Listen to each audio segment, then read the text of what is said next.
Well, welcome to Selection and Compensation, an exciting, electrifying, amazing topic that is critically important to the survival of Western society. Okay, that's an overstatement. It's probably not amazing, and Western society may make it fine without selection and compensation taking the forefront. And I guess we could characterize selection and compensation as less than exciting and electrifying. I once thought my job was to make the topic exciting and electrifying, but I've faced reality and now just strive to make the topic tolerable. And if you finish this course and say this is the most exciting and electrifying thing you've done in a long time, I'm really going to wonder about you. But here we are for the next few months, so we might as well make the most of it. Really, it's not that bad, but I do want us to face reality together. This course will challenge you at times, as it should. It'll frustrate you at times, which I regret, but hopefully it will provide you with powerful information that will help you find a career and perform well in that career. It will provide you with information that you can use for many years to come. And my job is to provide the environment in which you can pick up this information and put it in your toolbox. Your job is to pick it up. And the toolbox is really the topic of our course. In every avenue of life, we apply our personal abilities and gifts to problems and issues and utilize various tools to help us reach success. During the next few months, we will explore the tools. And in our tool study, I will endeavor to make it more than merely tolerable, but actually a little bit interesting. And speaking of establishing an environment, I must do so within the confines of an online course. Those of you who haven't taken an online course before can expect to take a little time to get acclimated to the new environment. Those of you who have taken an online course in the past may find this one a little different. While many online courses require you to interact with a computer, textbook, and little else, this class requires you to interact with each other. I've been told it is different, but on the whole, most students seem to appreciate and enjoy the in-class interaction. I refer you to some of the important documents in the introduction module section that will help you understand your responsibilities and the routine of this course. Please read how this course works and So How Do I Make a Good Grade? That's how they're titled. Also, the course schedule and the syllabus will provide you other details that will prove helpful in the class. Of course, this is also unusual in that it is really two courses in one. The first half of the semester, we will focus on staffing and selection. The last half on compensation. So we first discuss how we get people, and then we discuss how we reward and keep those people. It doesn't do any good to get highly qualified people if we can't keep them. Likewise, it doesn't do any good to reward unqualified people. These are not traditional topics when combined. I know of no selection and compensation textbooks. I suppose we could find a text on selection and recruiting, and we could find a text on compensation, but they would probably cost you $400 to $500 in total together and would be much too complex and much too lengthy for our purposes. We're not going to go that deep in each one of the topics. Therefore, I have developed a hybrid text by combining parts of two different books with the help of McGraw-Hill Publishers. Obviously, this text is much less expensive than $400 or $500. The text is available in either ebook or loose leaf printed versions. Hopefully, this hybrid text will serve our purposes and also give you the material you can use to keep for future reference if you choose to do so. And if all works well, you will all be experts in selection and compensation at the end of the semester. Well, not really, but at least you will know a lot more then than when you started. So let's get started. Each week, I will post a lecture in written form and also a video. The bulk of the video lecture will be a PowerPoint presentation, but I will begin each lecture with a personal video like this one. The introduction will be short, but it will set the tone for the rest of the written lecture or the PowerPoint. Sometimes I'll use this sometimes I'll use this introduction lecture to add relevant and recent details to these topics, and sometimes I will make announcements that may help you in your studies. But it is my opportunity to talk directly to you and for you to see that I am actually a human for the most part. And all of this stuff is not just something generated by a computer. I actually write this stuff myself. Oh, and by the way, I should point out that the written lecture and the video lecture are exactly the same. You can read or you can watch, but you don't have to do both. It's up to you and how you learn best. Begin by reading the documents I suggested. These documents do not include useful information. They include critical information. After reading the documents, explore Canvas and get a feel for the environment. Next, read the text assignment and either read or watch the lecture. At various points through that process, you should go into the discussion forum and enter into our discussion of the topics at hand. Do this every week, and before you know it, summer will be upon us and we will be finished. One last thing, I'm here to help, but I can't help if you don't communicate with me. The important documents include my contact information. Talk to me. Don't wait until the last week of the semester and lament missing a quiz or an exam. That's too late. Let me know ahead of time about problems meeting your responsibilities. I may be able to help you. However, keep in mind, I also have to be fair to other students, so accommodations will be considered, but not necessarily assured. Now let's begin our study of this amazing, exciting, and electrifying topic. Let me begin this PowerPoint version of the lecture by repeating a few details about this class. The fact that I am repeating them should speak to their importance. As I said in the introduction, my job is to provide an environment in which you can learn and pick up the tools you need. Your job is to pick them up.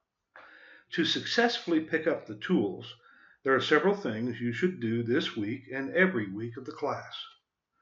You should read or watch the lectures. If you are watching, you should know that there is a written lecture posted on the Canvas as well. And if you're reading, you should know that there's a video version posted on the Canvas that you can watch. You can watch, read, or do both, depending on what helps you learn the best. You should also read the textbook. The weekly reading and activity assignments are posted on Canvas.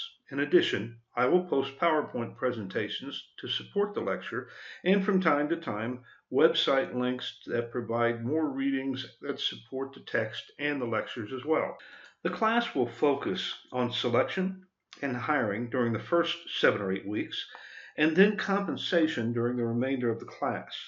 You will also have quizzes, probably every other week, and an exam over the selection portion and one over compensation. The quizzes and exams will cover the material discussed in the text, lectures, and from the assigned websites. Finally, and this is very important, each week, you should enter the discussion forum and respond to the questions and interact with your fellow classmates related to the course material. I will also participate multiple times each week in the discussion forum. Discussion forum participation is required. Guidelines for that participation are outlined in the documents I'll discuss in a few minutes. I will point out that every semester I have students who fail to participate in the discussion forum, and that severely impacts the final grade. If you choose not to participate or participate minimally, you do so at your own risk. Needless to say, you are going to be busy in this class, and so will I. The documents, how does this class work, and so how do I make a good grade, are posted on Canvas and will explain all of the details. I would strongly suggest that you read them and use them as reference documents as questions arise. You can also contact me via email or phone. Address and phone number are posted in those documents, should you have any questions or concerns. I really don't mind you contacting me. In fact, I prefer you contact me rather than struggling with something. I can usually make suggestions or give explanations that will save you a lot of time and perhaps some heartache. So, once again, you should establish a routine each week that includes check for any new announcements on Canvas, read the text material, read and or watch the lecture, read website references if they apply, participate each week in the discussion forum, study for any exams or quizzes as necessary, and if you need me, contact me. This routine will keep you on track and help you get through this course with as little stress as possible while actually learning something. So, shall we get started? What is selection and compensation? What are we studying anyway? Why are we studying selection and compensation in the first place? What's it mean for you? And most importantly, what's in it for you? Well, let's start with the last question first. What's in it for you? What are you going to gain out of studying this topic? Well, as in all topics, what you get out of it depends on what you put into it. Heard that before, I bet, huh? But it's true. There may be some immediate benefit for you, but most of the utility from this course will come later after you land a job and move into a professional or management position. Therefore, what you get out of it now is a set of tools that you can put in your toolbox to use when the time is right. Tools to use when you need to hire someone or make you and your company more successful. You also gain an understanding of another aspect of business that is crucial for that success. And that's really what it's all about, success. One immediate return relates to your search for a career and a job now or upon graduation. I believe that if you understand the recruiting, selection, and hiring process better, you are able to compete within that environment more effectively. If you want to improve your interviewing skills, become a better interviewer, or understand how the interview process works as a whole, this class will help. So there is much to gain in this class. During and upon completion of this class, you will be given the opportunity to understand the most critical step in building a career and creating success for an organization. It's the most critical because it's the first step. A career is not built unless you are hired in the appropriate job. Organizations are not successful unless they hire the right people into the right positions. Magnificent leadership is for nothing if unskilled or incompetent or unqualified followers permeate the organization. Is recruiting, hiring, and selection important? Only if you desire success in your career and in your organization. So let's begin our journey into this important topic. But keep in mind that this topic is not theoretical, it is practical. It includes steps and processes that people are employing right now, today. It includes practices that some organizations accomplish very effectively and other organizations don't accomplish at all.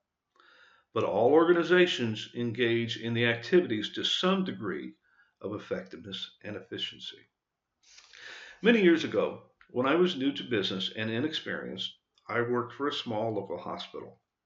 At that time, we were not nearly as technologically advanced as we are today, and we had switchboard operators who received incoming calls and transferred them to the appropriate internal phones. The position was a rather glorified receptionist. My job was to hire a switchboard operator to fill a vacancy. I went through the process of recruiting and interviewing and selected a young woman for the position. I offered her the job of switchboard operator and she accepted. She reported to work on the first day, and I had her complete the meager paperwork required to effect her hiring and walked her up to her new work environment. She took one look and exclaimed, "This is not what I expected." "What do you mean?" I asked. She replied, "I didn't think it would look like this." "Well, what did you expect a switchboard operator job to look like?" In a rather flustered explanation, she said, "I don't know, but it's not this. I quit." I've since hired hundreds of people, but I think this still stands as a record for the shortest tenure of a hire. It lasted about 15 minutes. That's a great example of how not to assess and hire. But thankfully, it was just a switchboard operator and not a position that carried more responsibility, right?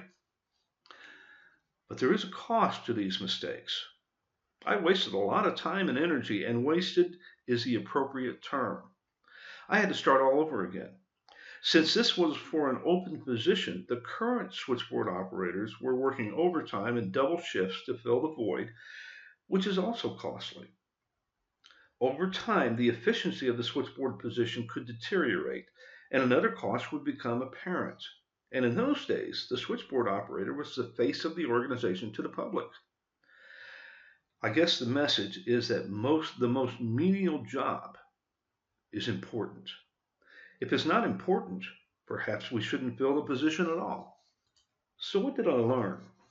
Well, first, explain the position to applicants, and if at all possible, show applicants the position. Second, quick hires generally equate to quick mistakes. Third, all jobs are important and deserve careful consideration. I learned that there are a whole range of methods to hire, some very effective and some very ineffective. In general, the ineffective methods take very little time and effort, and the effective methods take much more time and much more effort. No surprise there. But most importantly, I learned that my work environment is as important as my home. If I were hiring someone to come into my home daily, I would do so with great care and concern. I live at work generally a third of the time. Shouldn't I be equally concerned with my work environment as I would be with my home environment? Obviously, my recruiting and hiring skills needed attention.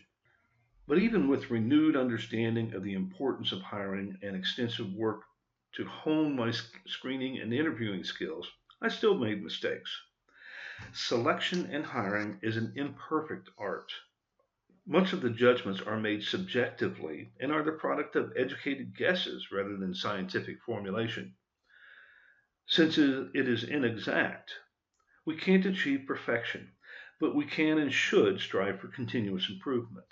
The organization that masters these skills most effectively has the capacity to create real competitive advantages and move ever closer to success. So we now know there is a process, and the process is important. How does this process get initiated? Well, general wisdom in business purports that the process begins when someone comes into the HR office and says, I have an opening in my department for blank. You need to hire someone fast. I have yet to hear someone say you can take your time on this hire. Essentially, with this declaration, the process is initiated. But really, in astute organizations, this declaration only initiates the action and not the process. The process should begin with a series of questions and a staffing strategy. Questions such as, what do we need and why do we need it? When specifically do we need it and why then? What are the characteristics of the job or jobs, and are they different from the current job? Where do we shop for what we need? External, internal, worldwide, local? How much can we pay for what we need? In other words, what is the hiring budget? And how much are we willing to pay the new hire to begin with? What methods will we employ to select from our applicant pool? And how do we make the final selection, and who makes that final selection? In my opinion, the most important question is the first one. Do we really need this position? Managers have a tendency to look at hiring people as a short-term decision. If there is too much work, then we obviously need to hire more people. I have always strongly questioned the motives of hiring due to current workload, because I know that if the work subsides or goes away altogether, those people we just hired will either be surplus, doing make work kinds of assignments, or they will be laid off. Hiring, as we use the term here, is a long-term proposition. Hiring is not a one-night stand, but a marriage. And frankly, it is HR's responsibility to challenge and make sure that short-term positions are filled in a manner that doesn't involve long-term hiring. In other words, Short-term positions call for outside contractors or contingent solutions. Once the first question is answered satisfactorily, we must address how fast the position must be filled. Is the need current or the result of anticipated future business or activity? As I said earlier, managers have a tendency to want the position filled yesterday, but a specific and realistic timeline is critical for hiring success. The amount of time available helps determine the hiring methodology to be used. And remember my comment earlier, effective methods take time.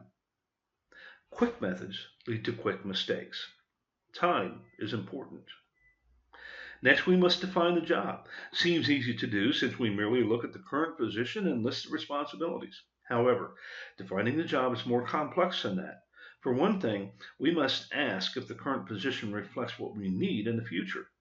Defining the job will be covered in more detail in a future session.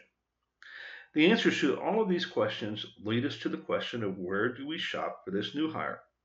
Do we look internally? Do we look externally? How about on the internet, or locally, or internationally? We will explore this question in much greater detail in the future as well. The question of how much do we pay is a two-part question. First, what is in the budget for the job search? The budget includes expenses for transporting candidates for interviews, headhunter fees, advertisement fees, etc. And notice I tried to determine the nature of the position and where we shop before we determine the budget. Shopping externally will likely be more expensive than internally, and shopping internationally will be more expensive than shopping locally, and so forth. Secondly, we must determine how much we are willing to pay for the position. What is the starting pay range? This answer must closely mirror the characteristics of the position we determine when we define the job. If we require more than we are willing to pay, then our chances of hiring successfully are severely limited. And finally, what assessment methods do we use? How do we make the final decision? And more importantly, who makes the final selection decision? Who is ultimately in charge and responsible for the selection? Who is ultimately in charge for the search? Responsibility for the ultimate search is not usually the responsibility of HR. HR plays a strong advisory role, but the final decision should rest with others. Answering these questions and the methods used to effect these answers serves as an outline for the first half of this course and also receives some consideration in the second half. To bring it down to earth and make it practical, I'll give you an illustration related to how you use this process in your life at home. We decide we need a new car. What kind of car do we need? And do we really need a new car? Do we need a sports car, a sedan, an SUV, a truck, or how about a used car? When specifically do we need this new car? And why do we need it then? Is it immediately or next year? Or do I have some time to look for a good deal? What are the characteristics of the car? And are they something different from our current car? Are they the same as the car we currently have? Is it more horsepower? Do we need more room? Etc.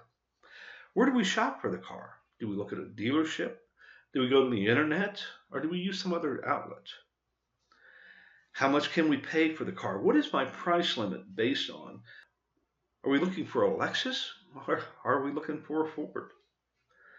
How do we make the final selection and who makes the final decision? In my house, even though I say I make the decision, is probably my wife. Obviously, the process I've laid out is not new and radical. You use it at home all the time. You use it all the time for major purchases at home. But it is so obvious that we often don't even think about the individual steps, and therefore at times the individual steps are shortchanged or left out altogether. Hiring is not like buying a new car, but it has many of the same steps and considerations. So think about it in the practical terms you use and understand at home. It will help you put this important topic and all the topics we discuss in this class, for the most part, in perspective. So let's take a look in more detail at how we get good people on our organization and how do we keep them. Remember, you don't have to do much this week other than watch this video, read the introductory documents, and participate in the discussion forum. The real work starts next week. Let's have a great semester. I'm looking forward to it, and I hope you are as well.